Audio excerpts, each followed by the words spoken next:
ఏంటి సంగతులు? America president అటు ఇటు వెళ్ళటానికి 3 రకాల వెహికల్స్ని వాడతాడు.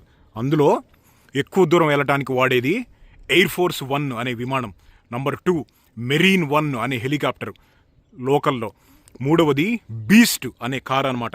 ఎక్కడికి వెళ్ళినా కానీ ఈ మూడిట్లో మాత్రమే, వేరే దాంట్లో ఎందులో కూడా అమెరికా ప్రెసిడెంట్ అనేవాళ్ళు అటు ఇటు వెళ్ళరు. ఆ మూడే ఉంటాయి. ఆ మూడిట్లో ఒకటైన ఎయిర్ ఫోర్స్ 1 అనే విమానాన్ని చూస్తానికి వచ్చాం మనం ఈరోజు. ఏది ఇప్పుడు వాడే ఎయిర్ ఫోర్స్ 1 కాదు, దాని దగ్గరికి పొరపాటును కూడా వెళ్ళనివ్వరమన్నయ్య, కొన్ని కిలోమీటర్ల దూరంలోనే ఆపేస్తారు.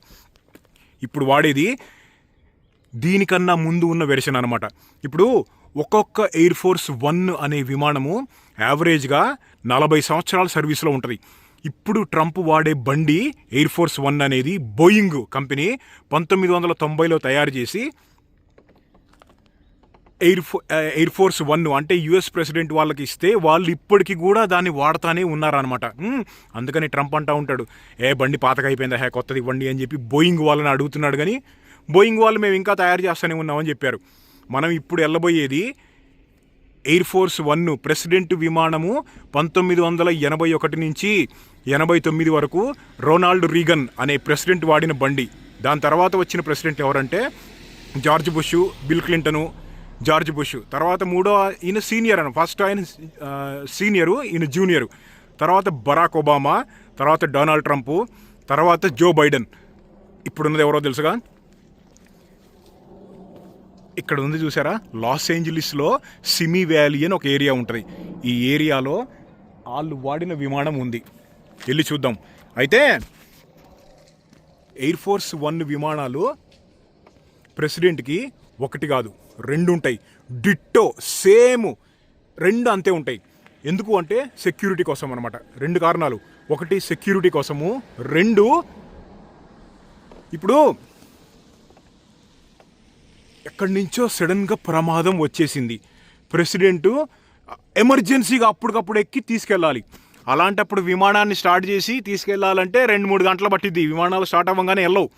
ఈలోపు ప్రమాదం జరిగిపోతే, ఈలోపు ప్రెసిడెంట్కి ఏమన్నా అయితే, అందుకని ఇంకొక దాన్ని ఎప్పుడూ రన్నింగ్లో పెడతానే ఉంటారు. ఇంజన్ లాంచ్ చేసి రెడీగా ఉంటుంది, స్టార్ట్ చేసి వెళ్ళిపోవాలన్నమాట. ఉదాహరణకు చెప్పాలి అంటే 2011లో అమెరికాలో ఆ అటాక్ అయింది కదా, టెర్రర్ అటాక్ అయింది కదా. ఆ టైంలో అప్పుడు జార్జ్ బుష్ జూనియర్ ప్రెసిడెంట్ అనమాట. ఆయన ఏదో స్కూల్లో చిన్నపిల్లలతోటి ఏదో మాట్లాడుతున్నాడు.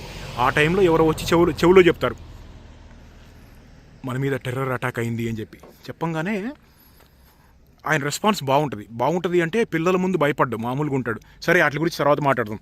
ఆ టైంలో ఏం చేశారంటే యుఎస్ ప్రెసిడెంట్ జార్జ్ బుష్ని తీసుకొని ఎయిర్ ఫోర్స్ 1 విమానాన్ని ఎక్కించి అట్లాంటిక్ మహాసముద్రంలో తిప్పుతానే ఉన్నారు పైన, నేలకి ల్యాండ్ అవ్వకుండా. ఎందుకంటే నెక్స్ట్ ఏం జరగబోతుందో ఎవరికి తెలియదు, న్యూక్లియర్ బాంబులే పడిపోతే అదనమాట. అందుకని 2 విమానాలు ఉంటాయి, 2 కూడా డిట్టో ఉంటాయి. చూసిన వాళ్ళు అనుకుంటారు, అయ్యాం షాకుడు 2 విమానాలు ఒకేలాగున్నాయి ఏంది అని. అయితే ఆ 2 విమానాలు వెళ్ళటం కాదు, ఆ వెళ్ళేటప్పుడు అవి 2 కాదు, ఓకే, వాటిల్ని 2 F-15 యుద్ధ విమానాలు కాపలా కాస్తూ ఉంటాయి, అంత దూరం నుంచి వెళ్తూ ఉంటాయి అనమాట. ఇంత సీన్ ఎందుకంటే మరి సెక్యూరిటీ అనేది టాప్ ప్రయారిటీ కదా ఏ దేశంలో అయినా సరే. ఇప్పుడు రష్యన్ ప్రెసిడెంట్ కూడా అంతే, వాళ్ళ విమానాలు ఇంత సెక్యూర్గా ఉంటాయి. కానీ సెక్యూరిటీ విషయానికి వస్తే అమెరికా ఇచ్చేంత సెక్యూరిటీ వాళ్ళ ప్రెసిడెంట్కి ఏ దేశం కూడా ఇవ్వదు. ఇంకా చెప్పాలంటే ఈ ప్రెసిడెంట్ల విమానాలు మొత్తం ఒక్కొక్కటి $500 మిలియన్ ఉంటుంది రేటు. అంటే కొంచెం అటు ఇటుగా 4,000 కోట్లు ఒక్కొక్కటి. సరే, ఈ విషయాలన్నీ బయట ఎందుకు చెప్తున్నానంటే, లోపల ఇలాంటి విషయాలన్నీ ఆ విమానాన్ని చూపించుకుంటే నేను మాట్లాడాను అనుకో, పక్కనున్న వాళ్ళు భయపడతారు, ఈడేంద్ర బాబు ఇట్లా మాట్లాడుతున్నాడని.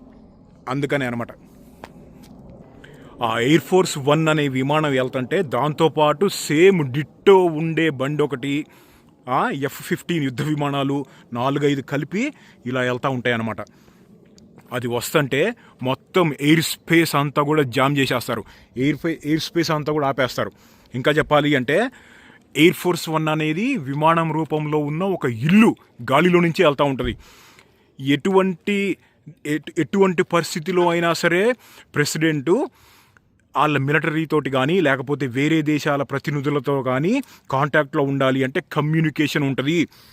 భూమి మీద ఎప్పుడైనా సరే న్యూక్లియర్ బాంబులు పడితే దాని నుంచి వచ్చే బ్లాస్ట్కి కానీ షాక్ వేవ్కి కానీ విమానాలు దూరాన ఉన్న విమానాలు పేలిపోయినా కానీ ఏమవుతుందంటే, ఇప్పుడు ఉదాహరణకు చెప్తా. ఇప్పుడు ఒక న్యూక్లియర్ పడింది అనుకో, ఇక్కడ దాని ఎఫెక్టు ఒక 10 కిలోమీటర్లు ఉంటుంది అనుకుందాం. కానీ దాని నుంచి ఒక షాక్ వేవ్ వచ్చింది. ఆ షాక్ వేవ్ 100 కిలోమీటర్లు కూడా వెళ్ళిద్ది. ఆ షాక్ వేవ్ వెళ్తే ఏమైద్ది అంటే ఎలక్ట్రోమాగ్నెటిక్ పల్స్ కూడా ఉంటే అందులో ఎలక్ట్రిసిటీ కరెంట్ అంతా పోయిద్ది. వెళ్ళే విమానంలో కరెంటు పోయిందనుకో కింద పడిపోయింది కదా. అందుకని మామూలు విమానాలు అయితే పడిపోతాయి. దీన్ని తయారు చేసింది ఆ ఎలక్ట్రోమాగ్నెటిక్ పల్స్ని కూడా తట్టుకుంటుంది అనమాట. అంటే న్యూక్లియర్ బాంబు పేలి దాని నుంచి వచ్చిన బ్లాస్ట్ షాక్ వేవ్కి కూడా కంటిన్యూగా వెళ్తానే ఉంటుంది. అటువంటి టైంలో కూడా ప్రెసిడెంట్ పైనుంచి నిర్ణయాలు తీసుకోవచ్చు. ఇంకోటి ఏంటంటే అన్నిటికన్నా ముఖ్యమైనది, ప్రెసిడెంట్ ఎప్పుడు వెళ్తున్నా సరే ప్రెసిడెంట్తో పాటు ఆయన పక్కన ఒక న్యూక్లియర్ కోడ్ అనేది ఒకటి ఉంటుంది. అది ప్రెసిడెంట్కి తప్ప ఎవరికి తెలియదు. రాబోయే ప్రెసిడెంట్, ఇప్పుడు కొత్త ప్రెసిడెంట్ వచ్చాడు అనుకో, పాత ప్రెసిడెంట్ ఆ కోడ్స్ని ఆయనకి ఇస్తాడనమాట. అంతకుమించి వాటి గురించి ఎక్కువ మాట్లాడుకోవద్దు. వెళ్ళిపోదాం పద. ఇదిగో ఇదన్నమాట, ఇదంతా మ్యూజియం ఏరియా. సిమీ వ్యాలీ అనే కొండల మీద కట్టారు దీన్ని.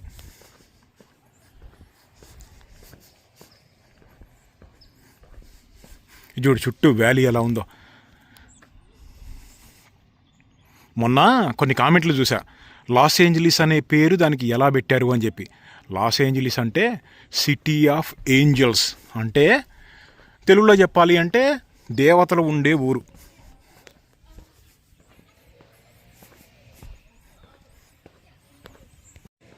అసలు కాలిఫోర్నియా అనేది 1848 వరకు అమెరికా వాళ్ళదే కాదు, మెక్సికోలో ఉండేది. 1848 సంవత్సరంలో అమెరికా వాళ్ళు కొనేసుకున్నారు కాలిఫోర్నియాని. ఇదిగో ఇది మ్యూజియం ఎంట్రన్స్. ఇదిగో ఈయనే రొనాల్డ్ రీగన్, అంటే ప్రెసిడెంట్, ఆ రోజుల్లో ఉన్న ప్రెసిడెంట్.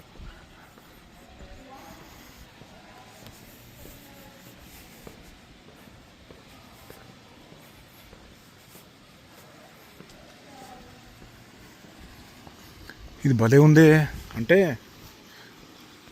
నాకేదో చిన్నప్పుడు నేను చదువుకున్న స్కూల్ గుర్తుకొస్తుంది ఇది చూస్తుంటే. ఆ దిమ్మెలు అదిగో మన దగ్గర ఉంటాయి కదా అట్లా.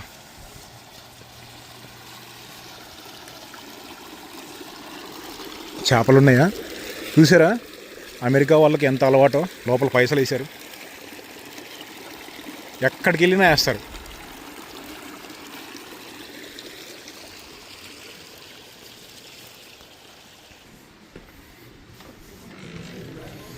ఇక్కడ లైన్ ఉంది. ఇదిగో ప్రెసిడెంట్ ఆఫీస్ అనమాట. ఆ రోజుల్లో ఇలా ఉండేది, ఓవల్ ఆఫీస్ అంటారు ప్రెసిడెంట్ ఉండేదాన్ని. ఇదిగో ఆయన రూము ఇలా ఉండేది, ఆ డెస్క్.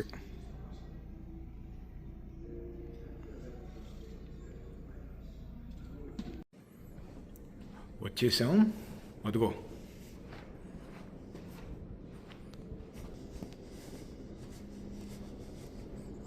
ఓకే. ఇది చూసారు ఎలా ఉందో? ఇది బోయింగ్ 707. ఇప్పుడు ఉన్న దాని పేరు బోయింగ్ 747. దీనికన్నా అది నాకు తెలిసి 10 రెట్లు పెద్దది, 10 రెట్లు పెద్దగా ఉంటుంది ఇప్పుడున్నది. ఇంజన్లు చూసారా?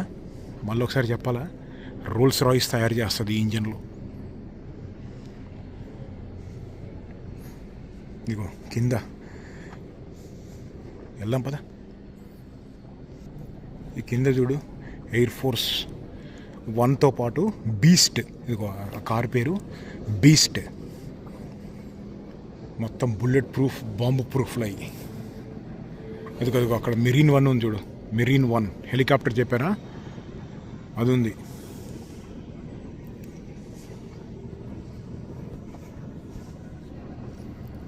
దీని లోపలికి వెళ్దాం, లోపల ఎలా ఉంటుందో చూద్దాం.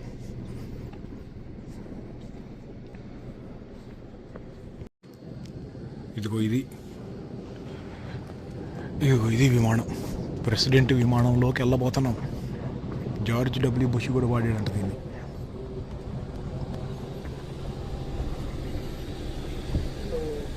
Hi.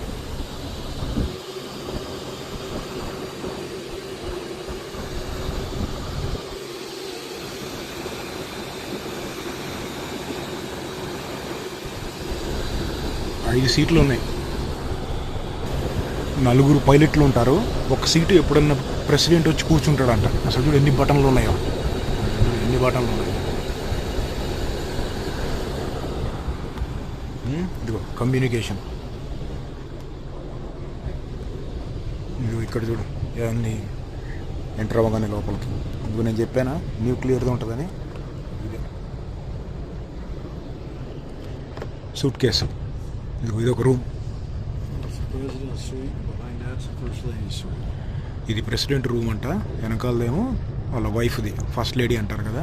So president room. Oh this phones are so different in all days. Very cool, very cool.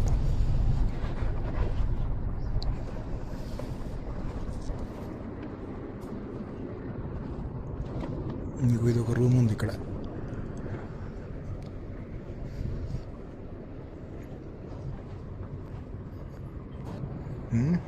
ఇది ఒక రూమ్. చైర్లు చూడు ఎలా ఉన్నాయి. ఇది ఆ రోజుల్లో టైప్ చేసేవాళ్ళు ప్రెసిడెంట్ ఏమైనా చెప్తుంటే. టెక్నాలజీ ఆ రోజుల్లో ఇంత లేదు కదా. Thank you.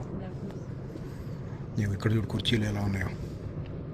మొత్తం ఇదంతా సీక్రెట్ సర్వీసెస్ వాళ్ళు కూర్చుంటారు ఈ ఏరియా అంతా కూడా. ఆ రోజుల్లో ఫోన్లు చూడు ఎలా ఉన్నాయో. బిఎస్ఎన్ఎల్ మా ఇంట్లో ఉండేది నేను చిన్నపిల్లడప్పుడు.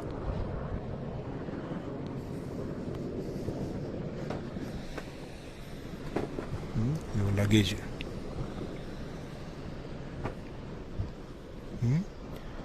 కెమెరాలు చూడు ఎలా ఉన్నాయో. Good morning. Is this the kitchen? This is one of them, yeah.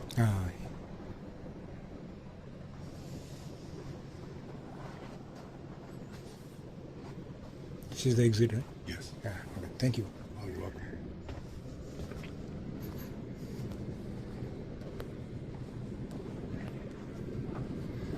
అదనమాట, ఫ్రంట్ ఎక్కి బయటకు వచ్చాం. ఇదిగో కింద నుంచి లుక్. ఇదిగో ప్రెసిడెంట్ వాడే మోటార్ వెహికల్స్. ఇదిగో ఇదే నేను చెప్పింది బీస్ట్. ఇవి కూడా 2 ఉంటాయి, సేమ్ ఇంతే ఉంటుంది. దీని డోరు, దీని గ్లాసు 7 ఇంచుల మందం ఉంటుంది ఇట్ట. ఇంకోటి ఏంటంటే ఈ బండి లోపల గాలి ఉంటుంది కదా, గాలి కూడా లోపల నుంచి లోపలే సప్లై అయ్యిద్ది. ఎందుకంటే ఎవరైనా బయట నుంచి కెమికల్ అటాక్ చేస్తే గాలి, ఈ రేడియేటర్ నుంచి గాలి లోపలికి వెళ్ళి ప్రెసిడెంట్ ప్రమాదం వస్తే, అందుకని దాని ఆక్సిజన్ దానికి ఉంటుంది లోపల. ప్రెసిడెంట్ బ్లడ్ గ్రూపు, దీని గురించి చాలా మాట్లాడచ్చు యాక్చువల్గా. కానీ ఇదేమో క్యాడిలాక్ అండ్ జిఎంసి 2 కంపెనీలు కలిపి తయారు చేస్తాయి. ఇప్పుడు ఉన్నది దీని మీద అప్గ్రేడ్ అనమాట. ఎంత కమ్యూనికేషను. ఇంకోటి ఏంటంటే ఈ బళ్ళన్నీ కూడా డీజిల్ ఎందుకంటే పొరపాటున ఎప్పుడన్నా బాంబులు అటువంటి పేలినప్పుడు పెట్రోల్ అయితే గనక ఇట్లా సెకండ్లో అంటుకుంటుంది. డీజిల్ అంటుకోవడానికి టైం పట్టిద్ది, అందుకని సెక్యూరిటీ అది కూడా. ఇదిగో షెవర్లే సిల్వరాడో. ఓకే, అందులో పోలీసులు ఉంటారు. ఇక దీంట్లో ప్రెసిడెంట్ ఉంటాడు. బీస్ట్లు, దీని పేరు బీస్ట్, 2 ఉంటాయి అన్నమాట. ఇప్పుడు మెరీన్ 1కి వెళ్దాం. హెలికాప్టర్ కూడా ఉంది ఇక్కడ. ఇదిగో దానికి వెళ్తానికన్నా ముందు ఇదిగో కాన్వాయ్లో పోలీస్ బళ్ళు.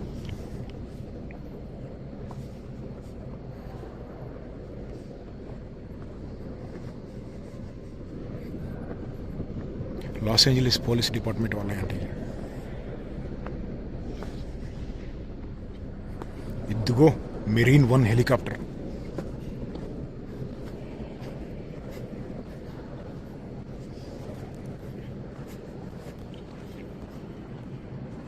మెరీన్ 1 అనేది ఒక్క హెలికాప్టర్ పేరు కాదు, ఓకే. మెరీన్ 1 అనేది గ్రూప్ ఆఫ్ 7-8 హెలికాప్టర్లు ఉంటాయి. అన్నిటినీ కలిపి మెరీన్ 1 అంటారనమాట. అందులో ఇదొకటి.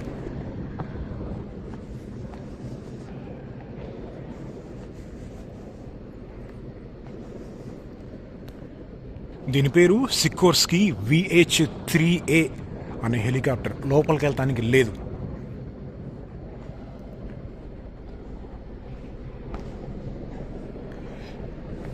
సైజు మీకు వీడియోలో తెలుస్తుందో లేదో నాకు అర్థం కావట్లేదు, కానీ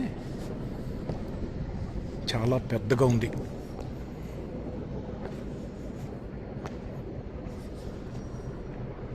ఇదిగో దాని టర్బో ఇంజన్స్లో ఇదొకటి. 2 ఉంటాయి, 2 టర్బో ఇంజన్లు ఉంటాయి.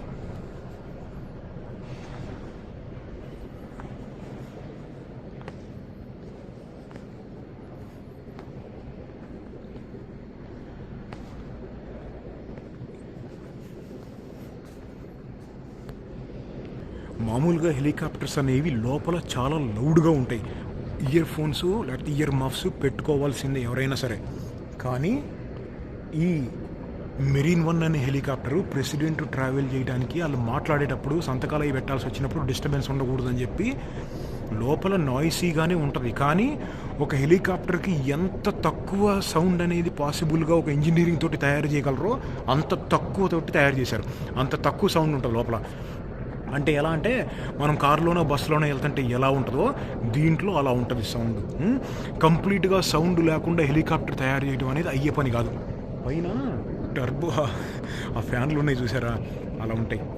ఆ సౌండ్లు ఆపలేరు అనమాట. లోపల వైబ్రేషన్స్ తోటి వచ్చే సౌండ్ అది, ఓకే. ఇదిగో ఈ విమానం ఉంది, టైర్లు చూడు.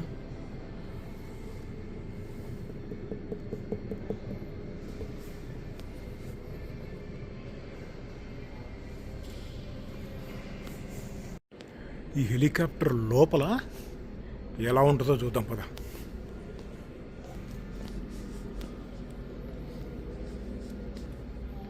Hello. Did you get one of our cards from Air Force One today? Get you set up for a quick smile? Okay, marine 1 హెలికాప్టర్లోకి వెళ్తున్నాం.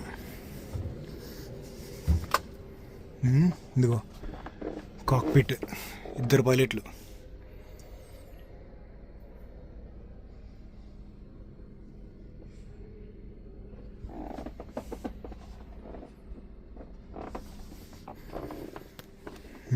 ఇదిగో ప్రెసిడెంట్ ఎక్కడ కూర్చుంటాడో మరి.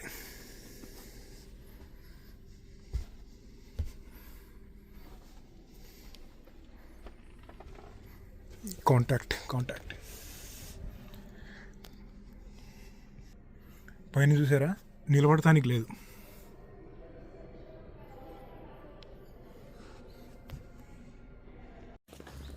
అదనమాట, ముందే చెప్పానా లోపల మన పక్కనే ఉంటారు అని చెప్పి. 3-4 ఉంటున్నారు ఆల్మోస్ట్ ఎక్కడికి వెళ్ళినా. కానీ లోపల అన్నీ మనసు విప్పి మాట్లాడుకోవడానికి ఉండదు. అందుకని కొన్ని విషయాలు ముందే చెప్పా. అది జార్జ్ బుష్ వాడిన తర్వాత రిటైర్ చేశారంట దాన్ని. దాని టాప్ స్పీడు కొంచెం అటు ఇటు 700 కిలోమీటర్లు. పొద్దున్నే ఫస్ట్ వచ్చింది నేనే. వాళ్ళ ఫోకస్ నా మీద ఇంకా బాగుందనమాట. ఒక 5-6 ఉంటే గట్టిగా పట్టించుకోరు. పనిలే, సరేలే కానివ్వండి, మరి మళ్ళీ కలుద్దాం.